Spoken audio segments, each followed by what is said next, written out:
کہ نبیوں اور ولیوں سے مدد مانگنا جائز نہیں، تو ان سے یہ تو پوچھو کہ آپ بولیے آپ نے نمک جو ہے وہ کتنی مرتبہ مصلی پر بیٹھ کے اللہ سے مانگا ہے، یا بیٹے کو بھیج کے بازار سے منگایا ہے؟ ٹھیک ہے نا جی؟ ان سے یہ تو پوچھا جائے کہ یہ تو آپ بتلائیے کہ آپ کے جب جوتے کا تسمہ ٹوٹ گیا ہے تو آپ نے کتنی مرتبہ مصلی پر بیٹھ کے اللہ تعالیٰ سے تسمہ مانگا ہے، یا آپ شاپ پر گئے ہیں اور وہاں پر جا کے آپ نے باٹا کی یا سروس کی دکان سے جا کے آپ نے خریدا ہے تسمہ؟ یہ تو بتائیے آپ جو اس بات کے جو قائل ہیں آپ نے کتنا استعمال کیا ہے؟ آپ جو ہمیں جو یہ کہہ رہے ہیں کہ نبی اور ولی سے مدد مانگنا جائز نہیں اور یہ حدیث پاک پیش کرتے ہیں، تو یہ حدیث پاک صرف انبیاء اور اولیاء کے لیے نہیں ہے، یہ تو ہر عام و خاص شخص کے لیے ہے۔ یہ تو خواہ کے لیے ایک بات ہے جو بات بنا دی گئی لوگوں کو اور کہہ دی گئی کہ جناب علی دیکھو کسی اور سے مدد مانگنا جائز نہیں، ولی اور نبیوں سے مدد مانگنا جائز نہیں، اور اس پر یہ حدیث پاک چشمہ کر دی گئی۔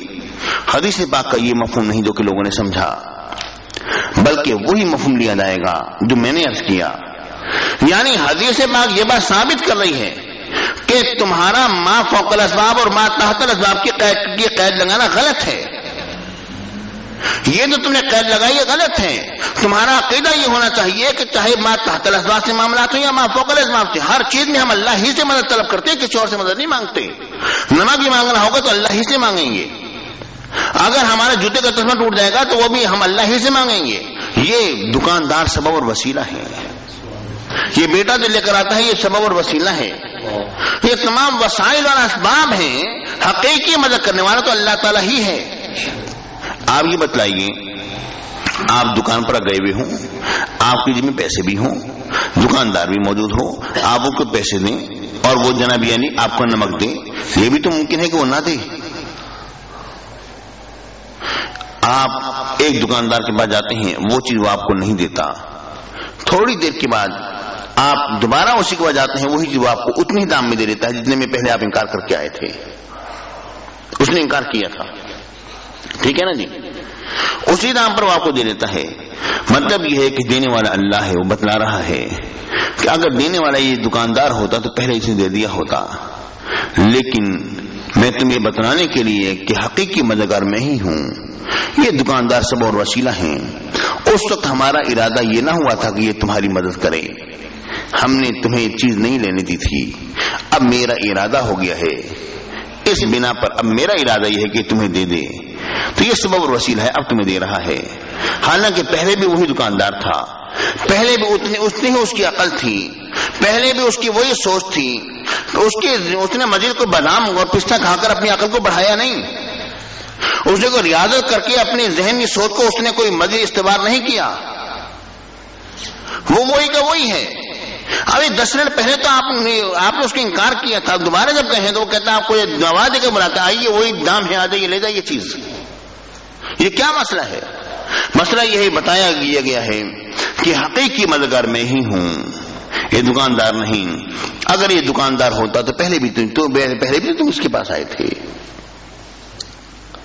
اور اب میں یہ بات کرنا چاہتا ہوں، جو یہ کہتے ہیں کہ ما فوق الاسباب میں اللہ ہی سے مدد مانگی جائے، کسی اور سے مدد مانگنا درست نہیں، تو اگر میں قرآن پاک سے ایسی مثال پیش کر دوں کہ ما فوق الاسباب میں اللہ کے علاوہ بندوں سے مدد طلب کی گئی ہے، پھر تو بات ختم ہو جائے گی۔ دیکھیے میں نے آپ کو مثال دی تھی، یہاں بیٹھے بیٹھے امریکہ سے کسی بندے کو اٹھا کے لے کر آنا، یہ ما فوق الاسباب سے ہے یا نہیں ہے؟ نا، ظاہر اسباب نہیں ہے، وسائل موجود نہیں ہیں۔ کوئی شک ہے جناب جی آپ فٹافٹ ایک چشمے زدن کے اندر فلاں بندے کو فلاں ملک سے اٹھوا لیں، ممکن نہیں ہے۔ لیکن ہوا کیا؟ بات اصل میں یہ قرآن پاک میں سورہ نمل میں آتا ہے، سیدنا سلیمان علیہ السلام نے اپنے درباریوں سے فرمایا تھا کون ہے جو ملکہ بلقیس کو تخت لے کر آئے گا؟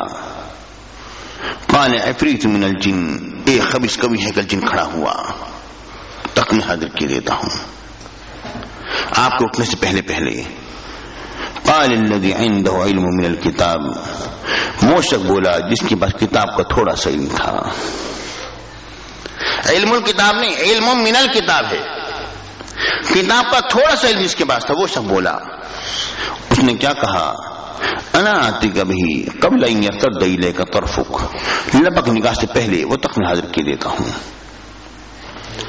سیدنا سلیمان علیہ السلام نے دیکھا تخت موجود تھا، فوراً سیدنا سلیمان علیہ السلام پکار اٹھے، ھذا من فضل ربی، یہ میرے رب کا فضل ہے،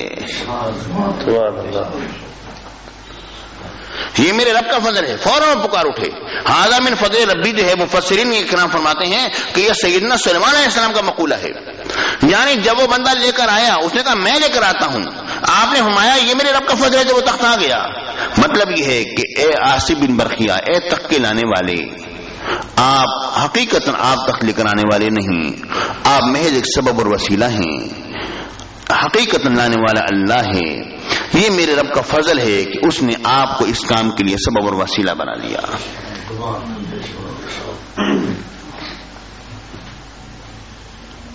بات میرے خیال میں بالکل کلیئر ہو جانی چاہیے، ٹھیک ہے نا جی؟ اب اس پر اب ہم درس کے ایک اور پہلو کی طرف ذرا تھوڑی سی نگاہ ڈالتے ہیں، وہ یہ ہے کہ کچھ لوگ ایسے ہیں جو وسیلے کو مانتے ہی نہیں۔ میں ان سے بہت ہی مختصر سے انداز میں گفتگو ہے، بہت ہی چھوٹے انداز میں میں گفتگو کر رہا ہوں۔ جو لوگ وسیلے کے قائل ہی نہیں، کہتے ہیں وسیلہ نہیں مانتے، وسیلہ کچھ نہیں ہوتا۔ بھئی اگر آپ وسیلے کو نہیں مانتے ہیں تو یہ تو بتلائیے دنیا میں کام کاج تو ہو رہے ہیں نا۔ اب یہ کام کاج جو ہو رہے ہیں یہ مجھے بتلائیے، اگر آپ نے بیٹے کو وسیلہ نہیں مانا تو یہ کام تو پھر آپ نے پھر بیٹے نے جو آپ کا کام کیا ہے، اور بیٹے کو آپ وسیلہ تو مانتے نہیں ہو۔ ملکہ بلقیس کا تخت لانے والے عاصم بن برقیہ آپ وسیلے کے تو قائل ہو نہیں، تو یہ تخت لانے والا کون ہے؟ پھر کیا یہ حقیقی مستعان ہے؟ کیا یہ حقیقی مددگار ہے؟ کیا بیٹا جو یہ تخت لے کر آئے ہیں کیا حقیقی مددگار یہ بیٹا ہے؟ کیا وہ ملکہ بلقیس کا تخت جو آ گیا کیا یہ حقیقتاً تخت لے کر آنے والے عاصم بن برقیہ ہیں؟ اگر آپ وسیلے کو نہیں مانو گے تو ظاہر ہے آپ ان میں خدائی قوتوں کو تسلیم کرو گے جو آپ کی مدد کر رہے ہیں، ٹھیک ہے نا جی؟ اگر آپ وسیلہ نہیں مانو گے پھر تو آپ نے ان میں خدائی قوتیں مان لی نا، کام تو ہو رہا ہے نا، ٹھیک ہے نا جی؟ کام تو ہو گیا۔ اب اللہ تعالیٰ کو آپ نے وسیلہ تو اس کو مانا نہیں، جب وسیلہ نہیں مانا تو اس کا مطلب یہ ہے کہ آپ نے حقیقی مددگار اس کو مانا نا، ٹھیک ہے نہیں؟ آپ نے اس کو وسیلہ تو مانا نہیں نا، وسیلہ تو مان نہیں رہے ہو آپ، مطلب یہ ہوا کہ آپ پھر اس کو حقیقی مددگار مان رہے ہو، اور اللہ کے علاوہ کسی اور کو حقیقی مددگار ماننا یہ شرک ہے یا نہیں بتائیے؟ تو وسیلے کا انکار جو ہے وہ شرک کو مستلزم ہے۔ اگر آپ وسیلہ نہیں مانو گے تو مشرک ہو جاؤ گے، کیونکہ کام تو ہو رہا ہے، دنیا کے کام کاج تو چل رہے ہیں۔ اگر آپ عاصم بن برقیہ جو ملکہ بلقیس کا تخت لے کر آئے تھے، اگر آپ ان کو وسیلہ نہیں مانو گے پھر یہ بتاؤ حقیقی مستعان پھر ان کو مانو گے نا؟ اگر آپ بیٹے کو وسیلہ نہیں مانو گے تو حقیقی مددگار بھی بیٹے کو مانو گے نا؟ اگر آپ بیٹی کو کھانا پکانے میں وسیلہ نہیں مانو گے تو حقیقی مددگار بھی بیٹی کو مانو گے نا؟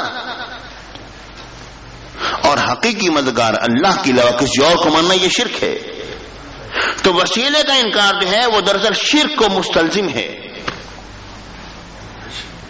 اس میں ایک اور بات بھی ذرا توجہ سے سنیے، وہ یہ ہے کہ ہر بندہ وسیلہ نہیں بنتا ہر کام کے لیے، ہر بندہ ہر کام کے لیے وسیلہ نہیں ہے۔ جو بندہ جس کام کے لیے وسیلہ ہوتا ہے اس میں اللہ تعالیٰ وہ صلاحیت رکھ دیتا ہے۔ مثال کے طور پر 2 من کی پانی کی بالٹی بھری رکھی ہے، ہمارے خواہش صاحب کی چھوٹی سی بچی ہے فدائے فاطمہ، چھوٹی سی بچی، اسے کہیں بیٹا یہ بالٹی ذرا اٹھا کے ذرا واش روم میں رکھ دو، وہ نہیں رکھ سکے گی۔ کیوں نہیں رکھ سکے گی؟ کیونکہ وہ اس کام کے لیے وسیلہ نہیں ہے، اس میں وسیلہ بننے کی اس کام کے لیے صلاحیت نہیں ہے۔ ہر شخص میں ہر چیز کا وسیلہ بننے کی صلاحیت نہیں۔ اگر مجھے یہ کہا جائے کہ آپ یہ مکان بنا دیجئے، میرے لیے ممکن نہیں۔ اگر آپ ایک مستری سے کہیں کہ میری جگہ جا کر بخاری شریف پڑھا دے، اس کے لیے وہ ممکن نہیں۔ اگر مجھے کہا جائے میں آپ کی میلوں میں بیٹھ کر اور میں جناب حساب کتاب آڈٹ کروں اور چیک کروں دیکھوں، میرے لیے ممکن نہیں۔ آپ کو کہہ دیا جائے آپ جامعہ انوار میں آ جاؤ مدرس بن جائیے، آپ کے لیے ممکن نہیں۔ ہر شخص ہر کام کے لیے وسیلہ نہیں ہوتا. جس کو جس کام کے لیے وسیلہ بنایا جاتا ہے اس پہ وہ صلاحیتیں رکھی جاتی ہیں. ٹھیک ہے نا؟ تو بات اصل میں یہ ہے کہ یہ بات ذہن میں رکھ لیجیے کہ بعض لوگ وہ ہوتے ہیں جو ہر کام کے لیے وسیلہ ہو جاتے ہیں. اللہ تعالیٰ انہیں ہر قسم کی صلاحیت رکھ دیتا ہے. وہ جو چاہے وہ کر سکتے ہیں. کرنے والا اللہ ہی ہوتا ہے, ان کے ہاتھوں سے کرواتا ہے. ہم جو یہ کہتے ہیں نا وہ ہر کام کر سکتے ہیں, اس کا مطلب یہی ہوتا کہ حقیقت وہ کرنے والے ہیں. ہم نے تو اپنا عقیدہ پہلے آپ کے سامنے بیان کر دیا. ہم نے عرض کر دیا کہ ہر کام کا کرنے والا حقیقت اللہ تعالیٰ ہے. ٹھیک ہے جی. بندہ تو ایک وسیلہ ہوتا ہے, ایک سبب بنتا ہے.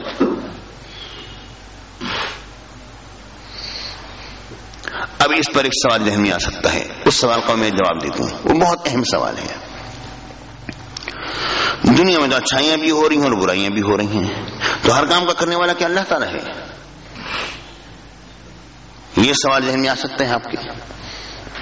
اس بارے میں ایک بات ذہن میں رکھیے کہ اچھائی اللہ تعالیٰ ہر کام کا خالق ہے, پیدا کرتا ہے.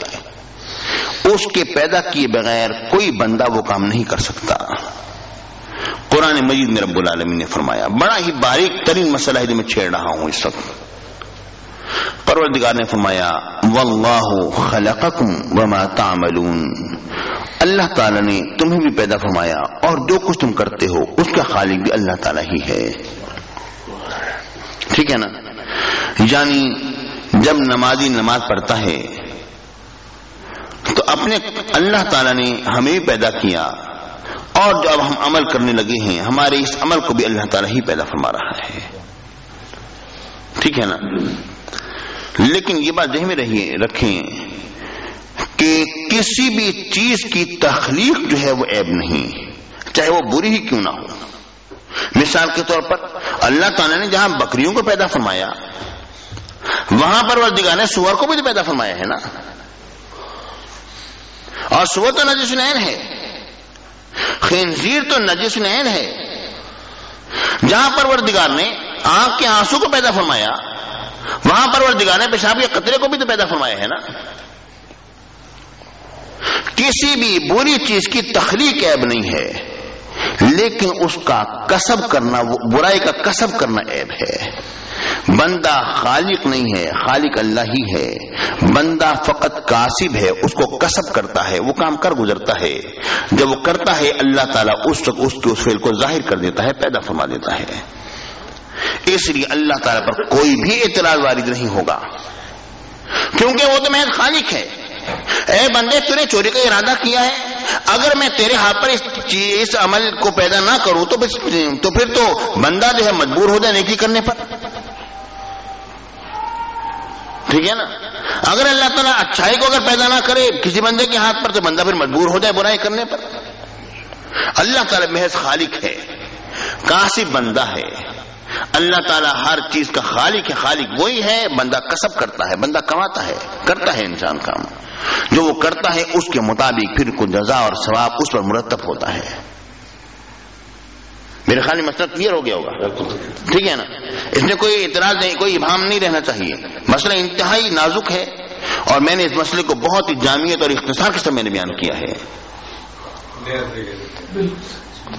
ٹھیک ہے جی.